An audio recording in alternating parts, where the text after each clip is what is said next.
Hoy, Christian! Ay. May bago akong trick sa'yo. Oh. Ito yung isa kong kamay. Ito yung isa.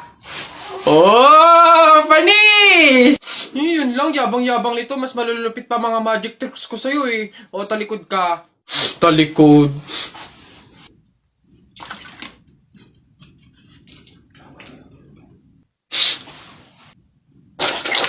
Oh! Panis! No, paano nang... Ay, yun lang. Yabang-yabang na agad. Oh, ito. Oh, tamo ayan Oh. Oh. Ano? Panis! Mangha ka na naman! Wait lang, meron pa ako isa. Kala mo, ikaw lang. Oh, matigas yan ha. Oh, matigas. Oh. Ano? Panis! Kala mo, ikaw lang ha. Yabang-yabang mo. Wala yan. Para yan lang eh. Wala yung talo dito. Ano? Talo ka pala eh. Mas magaling mga tricks ko sa'yo eh. Hoy, Jepoy. Bakit? Alam mo, sabi sa akin ni Christian kahapon, takting yun, niyayabang ka ata nun eh. Ikaw daw yung kumuha ng mga itlog ng manok, tapos pinagbabato mo daw, papayag ka nun. Tapos sabi sa akin nung isang araw, ikaw daw yung nagsulat ng bototoy dun sa kotse ni Kuya Eman. Papayag ka nun? Kung ako hindi ako papayag dun, sasapakin ko talaga yun. Sinabi niya yun? Nasaan yun? Panapok talaga sa akin yun. Ayun, Jepoy, niyayabang ka pa na nung isang araw pa yan eh. Kung ako sa'yo, talaga sasapain ko yan. Yabang-yabang yan sa'yo eh. Hoy, Christian. Bakit? Ano yung pinagsasabi mo, ha? Isang itlog lang naman yung kinuha ko, ha? Tapos yung pototoy dun sa kotse ni Kuya Eman, inutos mo lang naman sa akin yun, ha? Yabang mo, kung ano pinagsasabi mo dyan? Ikaw nga umihi ka nga nang naglalakad eh. Tapos pinagbabato mo yung mga bubong dun eh. Yabang neto. Di ko naman sinabi yun. Sinungaling, kakaila ka pa. Sabi mo sa akin nung isang araw, ang asim-asim ni Jepoy, hindi pa nga naliligo, sabi mo. Dahilan ka pa dyan, panapok na lang. Hindi ko naman talaga sinabi yun. Ba't ayayabang nyo, porque dalawa kayo? Hindi ko naman talaga sinabi yun. Ang yayabang nyo, susumbong ko kayo. Di mo love dahil sa'yo, ako'y di ba kakain? Di rin makatulog, buhat ng iyong lukoy. Ayun sa pags... Uy! Kanta ko yan! Akin yan pusong bato yan ba't nangaangking ka? Ano sa'yo? Ako unang pumindot dito pusong bato to Okay na yun. Akin to ang pangit-pangit ang boses mo palaagaw ka. Okay na yan. Hindi ako papayag. Taalis-alis kayo din tapos yung hinahanapin nyo. Wala na yun stop na yun. Kanina pa yun akin na to Stop na lang yan tigil na lang yan. Hindi ako papayag. Akin to Stop. Panapok. Suntukan tayo. Niyabang nito Panapok. Yun na yan. Sa'yo na yan isang kanta lang naman 10 pa kanta ko dyan Narda sunod dyan Narda. Akin yun. Ayun ho. Ayan, magandang hapon po sa mga viewers natin dyan. Nandito po kami ngayon sa reunion ng aming pamilya. Kung makikita nyo, ayan ho ang mga handa naming pagsasalu-saluhan mamaya. Eto nga ho, yung baboy na kinatay namin kagabi. Tsaka yung, Kuya Alfred! Kaway naman dyan! Live tayo! Yan, ayos. Ayan ho, ngayon, kasama po namin makikita nyo dito sa live natin sa Facebook yung kamag-anakan mga angkan, mga pamilya, mga pamangkin Ayan. Magkakasama po kami ngayon sa aming reunion ng pamilya. Jepoy! Bakit? May 20 pesos ayun pulutin mo. Ba't ako? Baka may makakita pa sa akin dyan, sabihin magnanakaw pa ako Ikaw na! Dali na, sayang yan. Ako na ngayon titingin ko sino yung mga dadating Sige na nga, tignan mo dyan, baka may dadating naulog yung lawan ko. Naulog. Yan, akin na. Bakit? Ako pumulot ang daya ako naman nakakita ng tsaka ako nagbantay pakay ko, basta ako sino pumulot, kanya yun. Ako pumulot sino nakakita niyan? Bahala ka sa buhay mo, basta akin to, ako pumulot nito Bibili ko to paper doll Nak! Happy birthday! Ay, Nay, thank you po. Paano yung celebration ng birthday ko? Ikaw, ano bang gusto mo? Gusto mo maghanda tayo ngayon? Gusto ko sana, Nay, lumabas kaya tayo. Kain tayo sa restaurant ni na tatay. Anak, pasensya na kasi pamahiin, di ba? Bawal daw lumabas yung may birthday kasi baka mapahamak. Paano yung celebration ng birthday ko, Nay? Wala tayong magagawa, anak, kundi kami na lang siguro ng mga kapatid mo at tatay mo yung lalabas. Diyan ka na lang siguro muna sa bahay. Oo. Kami na bahala sa celebration. Sige.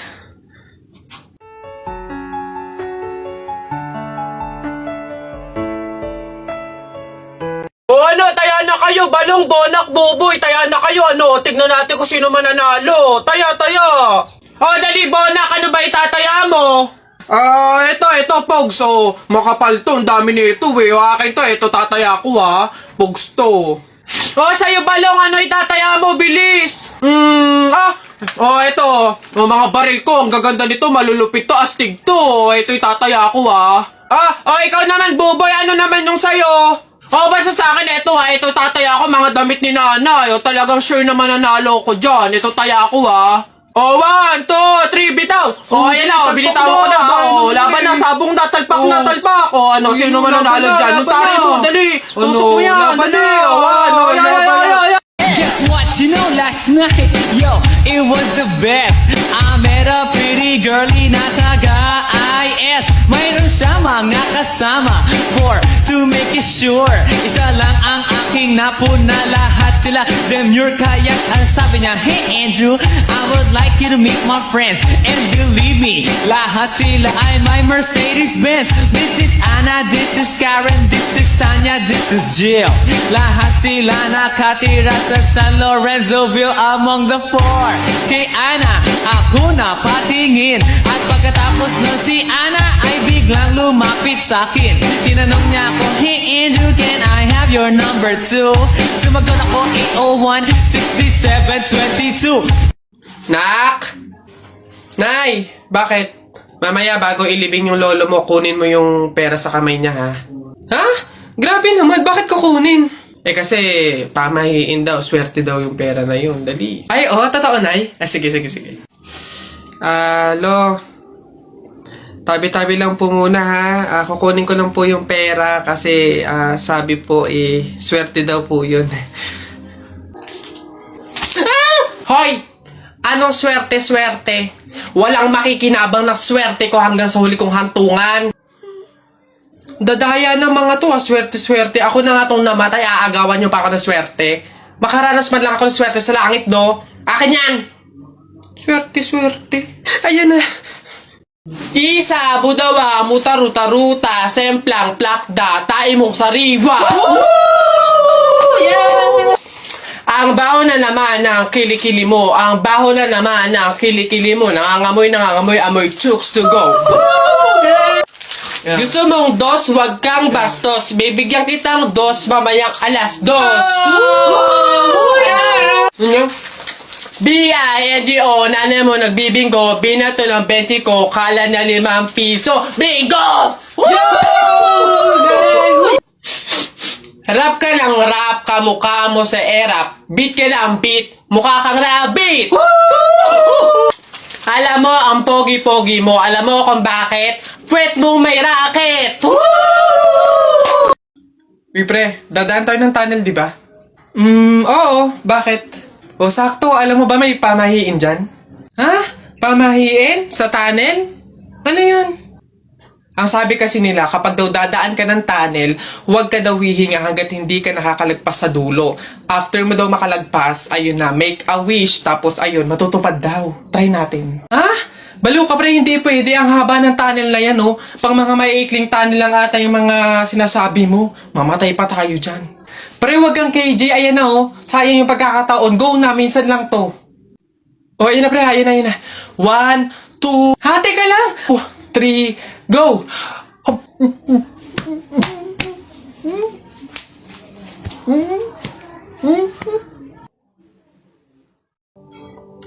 Excuse me. May tatanong lang sana ako. Ay, sige po. Ano po yun? Kaibigan kasi ako nung namatay. ililibing na, di ba? Napansin ko kasi wala yung taga-sigaw. Wala ba kayong nilagay? Ay, bakit po kailangan ng taga-sigaw? Kasi di ba kaya siya namatay kasi pinatay siya? Nahuli na ba yung pumatay? Ay, ganun po ba? Hindi pa po nahuli yung suspect eh. O hindi pa pala. Ang pamahiin kasi dyan, para daw makonsensya yung pumatay dun sa tao, is kailangan pag ililibing na, maglagay daw ng taga-sigaw para sumuko na yung pumatay sa kanya. Sige po, ako na lang po, yung sisigaw. Ay, ikaw na lang. Sige, mabuti. Ayos, sige.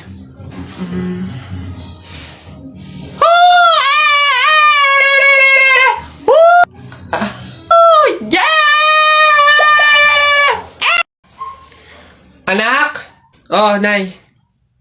Kunin mo yung mga ginamit sa sugal ng burol ng lolo mo tapos sunugin mo. Nay, bakit? Basta masama yung pamahiin yun, gawin mo na lang. Yung mga baraha? Oo nga, basta lahat ng ginamit sa sugal, sunugin mo. Lahat ha? Sige, Nay.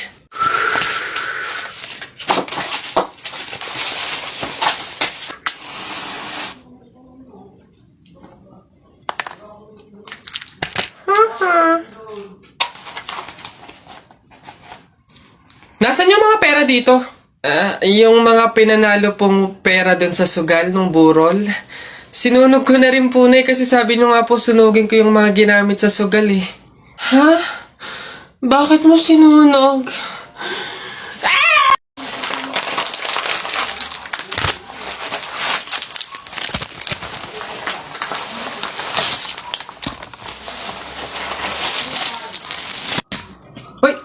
Hoy anak, ano yung ginagawa mo? Bakit ka naman nag-uwi ng pagkain na galing sa burol ni tatay nyo? Dami naman natin pagkain dito Nakakahiya ka. Tsaka alam mo, masama yan ha? Ang pamahiin ng mga matatanda dyan kapag nag-uwi ka ng pagkain na galing sa burol, naku, tsak may mga kapitbahay tayong mamamatay din. Yun nga mama eh. Kaya nga ginawa ko yun. Kaya kumuha ko ng mga pagkain doon sa burol at dinala dito sa bahay natin para mamatay na yung mga kapitbahay natin. Lalo na yan si Aling Marites. Alam mo ba ma? Sabi, narinig ko, hindi ka na daw virgin. Anong sabi? Hindi na ako virgin? Kumuha ka ng karton tsaka ng sako. Pumunta tayo sa burol ni Kate nyo. Kunin mo lahat ng pagkain doon. Hala, Nay! Kalabaw. Bakit? Napunit yung damit ko sumabit dun sa pako. Ganitong damit pa naman yung kailangan namin suotin sa party bukas. Paano na yan? Edi tahiin mo na lang. Bawal yun. Hindi pwede. Pamahiin na bawal magtahi ng gabi at malas daw yun sa pamilya. Halay, anong gagawin ko? Pamahiin pa kasi. Anak, suotin mo na. Kaysa naman sumuway tayo sa pamahiin, may mangyari pang masama. Suotin mo na, wala na tayong magagawa dyan.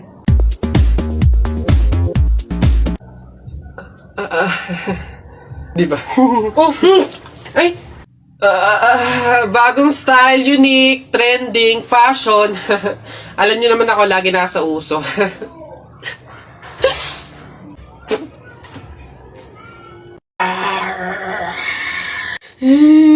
Nay, naririnig niyo ba yun? Oo, anak, aswang yun, penogrado. Oo nga, Nay, anong gagawin natin? Alam ko na yung pamahiin ng lola mo. Sabi niya kasi pag daw may aswang, maglagay daw ng bigas sa gilid ng bahay para daw umalis na yung aswang. Ito, lagay mo sa gilid ng bahay, anak. Sige, Nay. Ayan na, umalis ka na, aswang ka! Ayan. Sa wakas may pangsaing na rin ako. Mga uto-uto, papahin, pamor! Tipid-tipid ng mga to. 1 kilong bigas lang. Ano man lang 1 kabang bigas. Saan ba sunod? Ayun.